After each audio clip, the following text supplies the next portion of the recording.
नमस्कार, स्वागत है आप सभी का। मैं हूं आपके साथ मनु थेवतिया।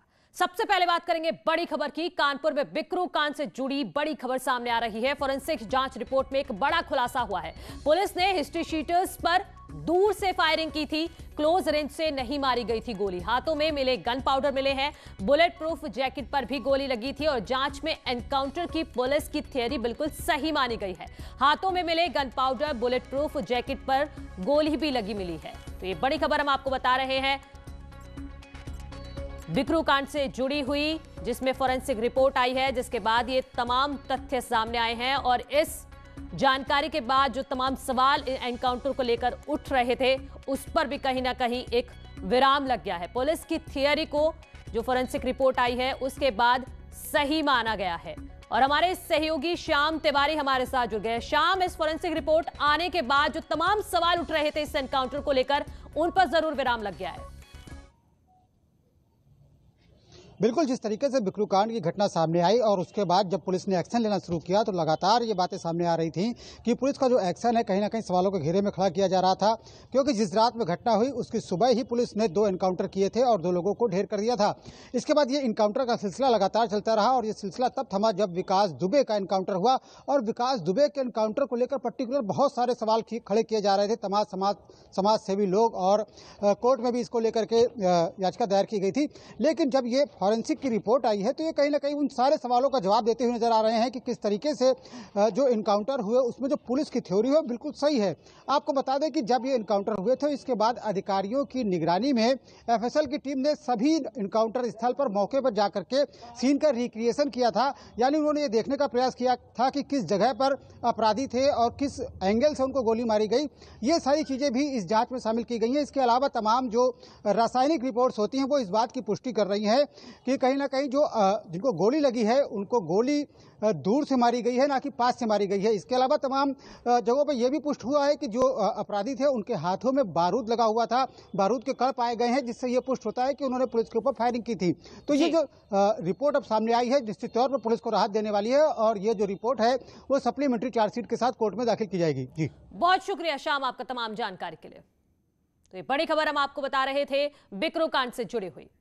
आगे बढ़ते हैं। लखनऊ से बड़ी खबर है। रेस्टोरेंट में दबंगई का सीसीटीवी फुटेज सामने आया है। दबंगों ने टुंडे कबाबी रेस्टोरेंट में मारपीट की है और तोड़फोड़ भी की है। बिल को लेकर दबंगों ने दुकान मालिक और कर्मचारियों से मारपीट की है। मारपीट के वक्त पुलिस भी मौजूद थी, जो हैरान करने वाली है। मालिक का आरोप है कि दबंग अक्सर मांगते हैं रंगदारी। तहरीर के आधार पर पुलिस ने कार्रवाई की बात कही है।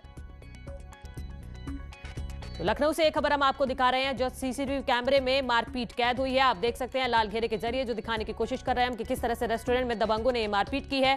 पुलिस वहां पर मौजूद है और पुलिस की मौजूदगी में ही देखिए दबंगों के हौसले देखिए आप। हालांकि पुलिस बचाने की कोशिश जरूर कर रही है जो सीसीटीवी में दिख रहा है, लेकिन दबंग फिर भी रुक नहीं रहे हैं। और ये देखिए पुलिस के सामने ही लखनऊ के एक रेस्टोरेंट में मारपीट की गई है, जिसका सीसीटीवी फुटेज सामने आया है। और हमारे सहयोगी ऋषभ मणि त्रिपाठी हमारे साथ जुड़ गए हैं। ऋषभ, क्या इनकी पहचान हो पाई है जो सीसीटीवी में दिख रहे हैं? जी हाँ, 2 लोगों की उनमें से पहचान हो गई है। उनकी गिरफ्तारी के लिए प्रयास किए जा रहे हैं। पुलिस कमिश्नर ने खुद निर्देश दिया है कि गंभीर धाराओं में जो उचित हैं इसमें उनमें लगाया जाए, उसके तहत कार्रवाई होनी चाहिए। एफआईआर दर्ज कर ली गई फिलहाल इस मामले में।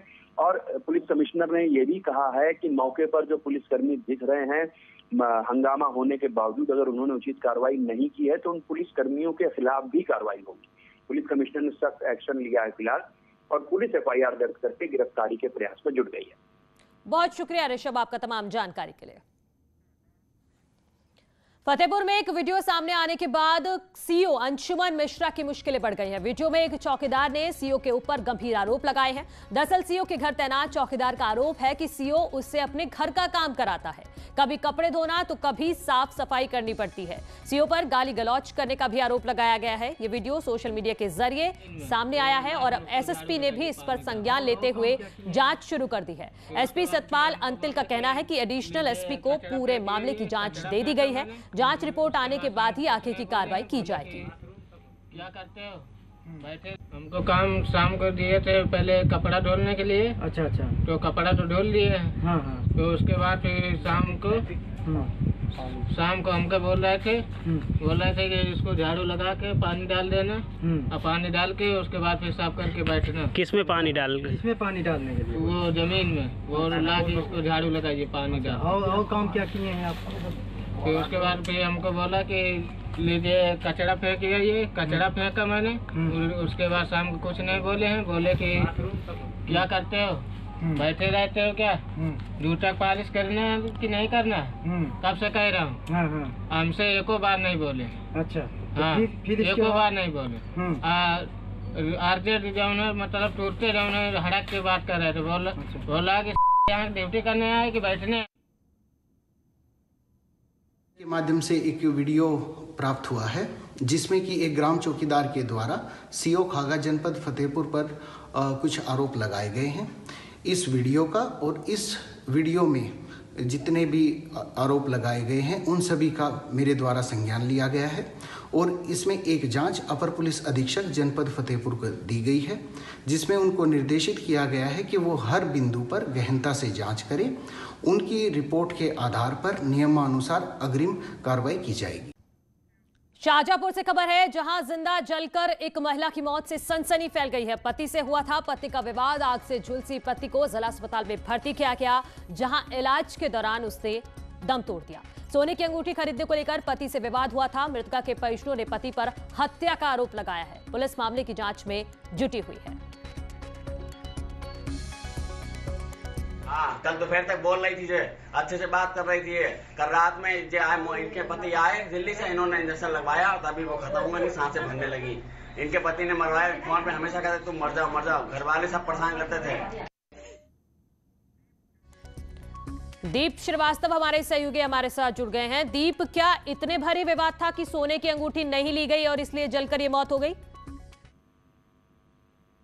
सर, दर्शकों को बताना चाहूंगा कि ये मामला देर रात का है, जहां पर पति और पत्नी में विवाद हुआ मृत्यु को लेकर, और इसी कारण को लेकर इतनी ज्यादा पत्नी में रोष और गुस्सा आ गया। उसने मिट्टी तेल छिड़क के अपने ऊपर आग लगा ली और आग लगने के बाद झुलसी महिला को जिला अस्पताल में भर्ती किया गया, जहाँ सुबह उसकी मौत हो गई। जी, बहुत शुक्रिया दीप आपका तमाम जानकारी के लिए। आगे बढ़ेंगे, अंबेडकर नगर से खबर है, जहां पुलिस और बदमाशों के बीच मुठभेड़ हुई है। मुठभेड़ में ट्रक लूट की घटना में फरार चले शातिर 75,000 के इनामी बदमाश नकुल यादव को पुलिस ने गिरफ्तार किया है। मुठभेड़ के दौरान पुलिस की गोली पैर में लगने से इनामिया बदमाश घायल हो गया है। मुठभेड़ में शातिर बदमाश का साथी भागने में सफल रहा है। पुलिस ने घायल को जिला अस्पताल रेफर कर दिया। एक पुलिस मुठभेड़ हुई है जिसमें 50,000 का इनामी बदमाश नकुल यादव, जो रहने वाला मऊ आइमा प्रयागराज का है, उसके पैर में गोली लगी है। ये बसकारी में कुछ महीने पहले भी ट्रक लूट हुई थी, जिसका मुख्य वांछित अभियुक्त था। तो इसकी गिरफ्तारी करके इसको कल जेल भेजा जाएगा। सर, कितना इनाम था? इस पर 50,000 रुपये का इनाम था। उधर शाहजहांपुर पुलिस को बड़ी कामयाबी हाथ लगी है। चेकिंग के दौरान तस्कर को गिरफ्तार किया गया है। पकड़े गए बदमाश खुश मोहम्मद के पास से 250 ग्राम स्मैक बरामद की गई है। बरामद हुई स्मैक की कीमत लगभग 50 लाख रुपए बताई जा रही है। बदायूं जिले के रहने वाला खुश मोहम्मद इस इलाके में कई महीनों से स्मैक की तस्करी कर रहा था। पुलिस ने घेराबंदी कर सरयू पुलिया के पास आरोपी को गिरफ्तार किया, जिसके बाद उसे जेल भेज दिया गया।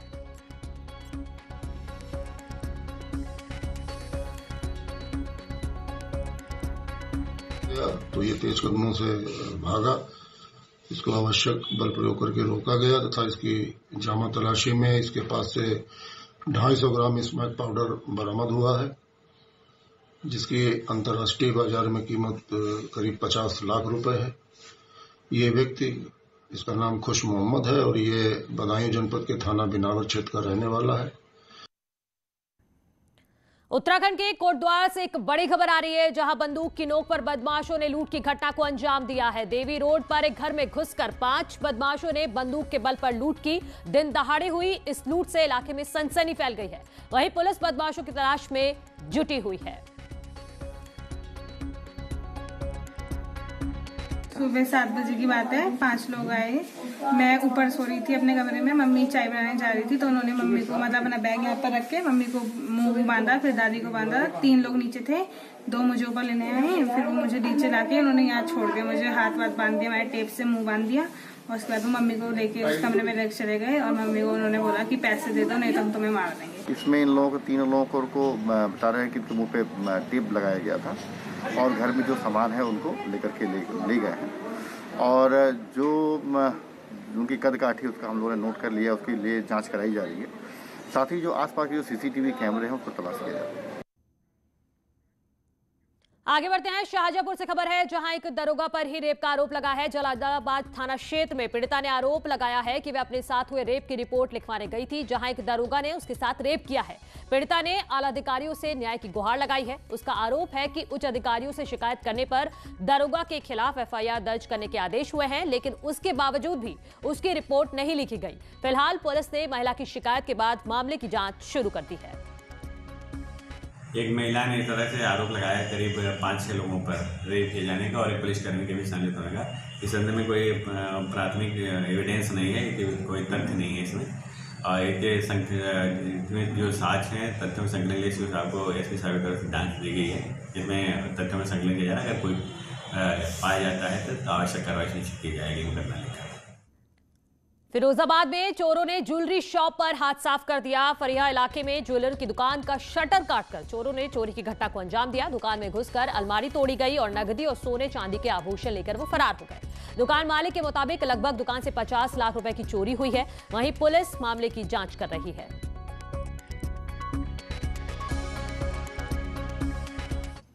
फिरोजाबाद से खबर है जहां पुराने विवाद को लेकर 3 लोगों ने एक युवक को गोली मार दी। नसीरपुर इलाके का ये पूरा मामला है। युवक खेत में काम कर रहा था, उसी वक्त गांव के ही 3 लोगों ने उसे गोली मार दी।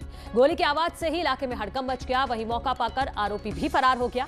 आनन फानन में परिजनों ने युवक को अस्पताल में भर्ती कराया है। वहीं सूचना पर पहुंची पुलिस मामले की जांच कर रही है।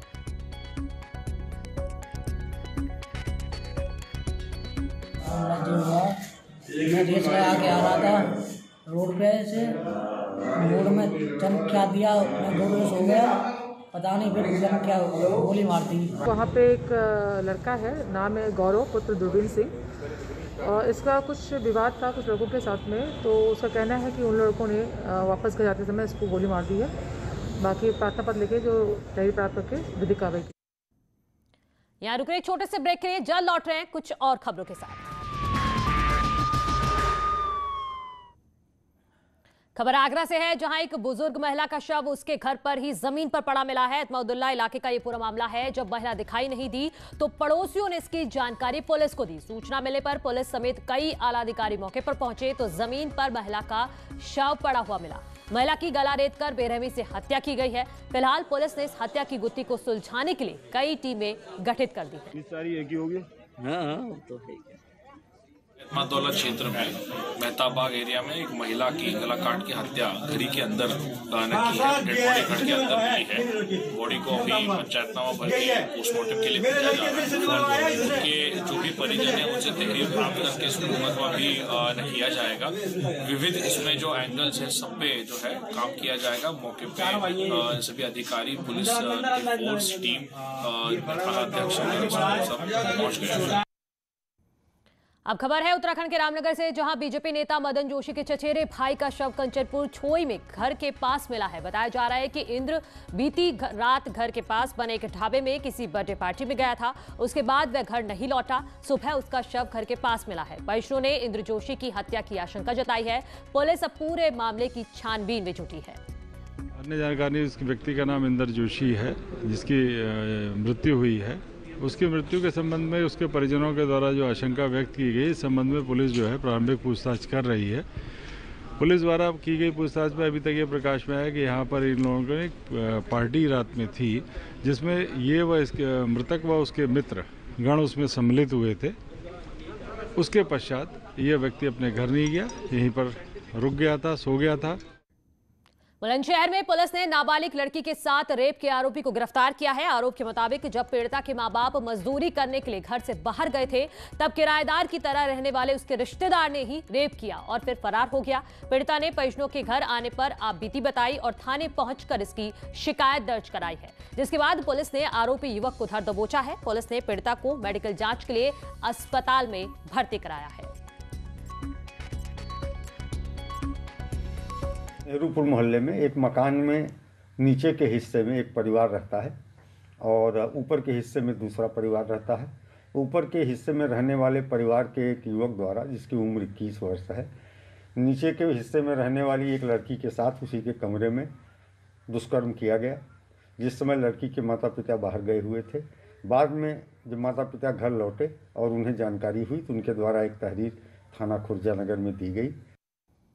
फतेहपुर में एक ऐसी घटना सामने आई है जिस पर यकीन करना मुश्किल है। यहां सगे मामा पर भांजी को अगवा करने का आरोप लगा है। इस मामले पर केस दर्ज होने के बाद 2 महीने बाद भी जब बेटी का कोई सुराग नहीं मिला तो पीड़ित मां फरियाद लेकर एसपी कार्यालय पहुंची। यहां एसपी की गैर मौजूदगी में सीओ को शिकायती पत्र देकर उसने अपनी बेटी की बरामदगी की गुहार लगाई है। महिला का आरोप है कि उसके सगे भाई ने उसकी बेटी को बहला फुसलाकर अगवा कर लिया है। पुलिस के मुताबिक युवती की बरामदगी के लिए टीमें बनाई गई हैं।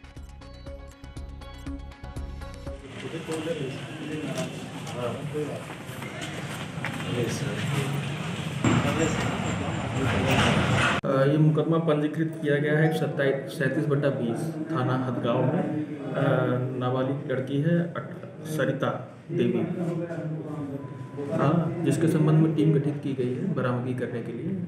इसने एलिगेशन लगाया है कि भाई ले गए हैं। इस संबंध में विवेचना की जा रही है कि भाई का क्या रोल है। आगे बढ़ते हैं। बरेली में दूसरे समुदाय के लड़के से लव मैरिज करने के बाद लड़की ने एसएसपी से अपने ससुराल वालों की सुरक्षा की गुहार लगाई है। लड़की ने खुद के परिजनों से जान का खतरा बताया। लड़की का कहना है कि वो बालिग है और उसने अपनी मर्जी से शादी की है, इसीलिए उसके पति और पति के दोस्तों को परेशान ना किया जाए। वायरल वीडियो के आधार पर पुलिस मामले की तफ्तीश कर रही है। आपको बता दें कि मुस्लिम समाज की लड़की ने हिंदू रीति रिवाज से हिंदू युवक से मंदिर में शादी की थी।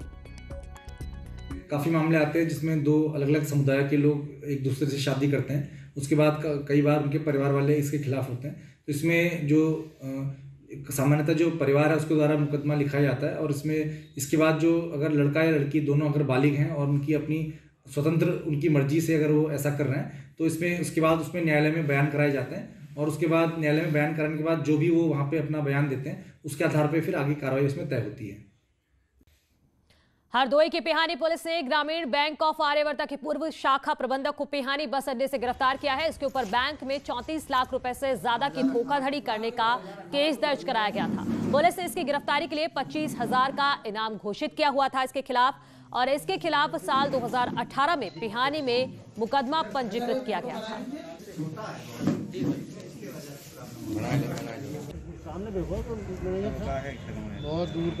तो हरदोई से एक खबर है जो हम आपको बता रहे हैं। 34 लाख की धोखाधड़ी का ये पूरा मामला है। 25,000 का इनाम भी घोषित किया गया था आरोपी पर, और आरोपी कौन है? बैंक ऑफ आर्यवर्ता के पूर्व शाखा प्रबंधक को पिहानी बस अड्डे से पुलिस ने गिरफ्तार किया है, जिस पर आरोप है कि 34 लाख रुपए से ज्यादा की धोखाधड़ी उसने की है। फिलहाल पुलिस ने उसको गिरफ्तार कर लिया है। पुलिस ने पिछले लंबे वक्त से इस आरोपी की तलाश थी, जिसके बाद इस पर 25,000 का इनाम भी घोषित किया गया था, और अब पुलिस को ये बड़ी कामयाबी मिली है।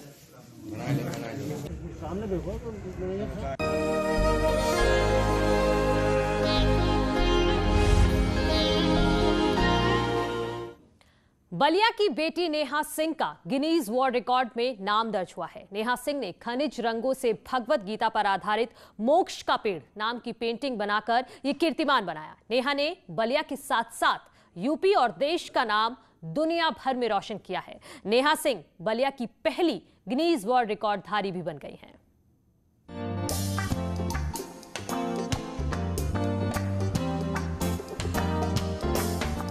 कुछ अलग करने का हौसला और मजबूत इरादे हो तो कोई भी सपना सपना नहीं रह जाता। बलिया की बेटी नेहा ने भी एक सपना देखा था कि उसके जिले का नाम विश्व स्तर पर जाना जाए, लेकिन ये सपना खुली आंखों से देखा गया था।